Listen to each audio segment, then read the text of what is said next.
Okay. My name is Reverend Emmanuel Chemengich. I'm the principal of Africa Theological Seminary in Kitale, Kenya.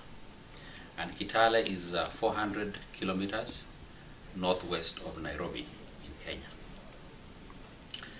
I want to share a story with you about how orality has transformed my own personal life and also the way in which I view teaching.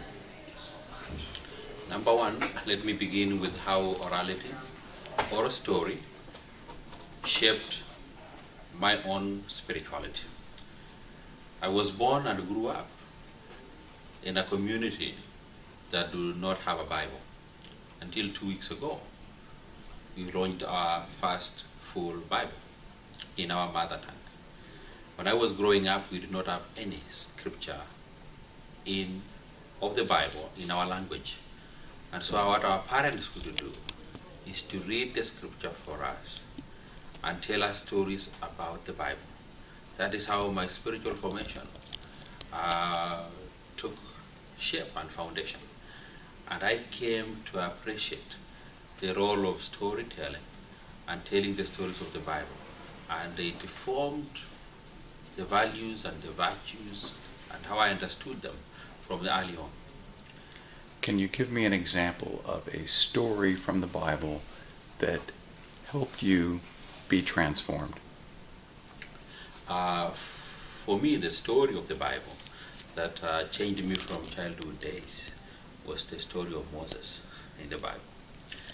And I related with Moses in several ways. One was that we come from a community that is minority, and there was a sense in which that dealt with our self-esteem.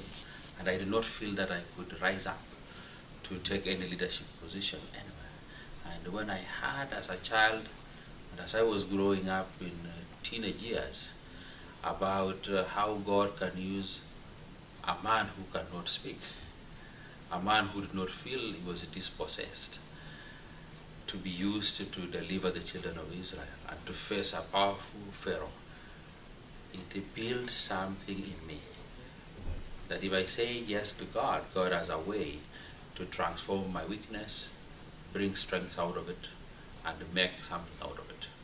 Now the final one has to do with a very small or a short story of how I started introducing orality into my own teaching. I got to realize that some students, because of their background in oral background, do not articulate well or express well their understanding of truth or facts by writing.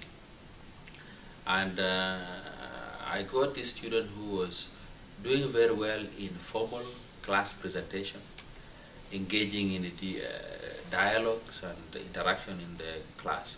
But when I gave the written exam, he performed very poorly.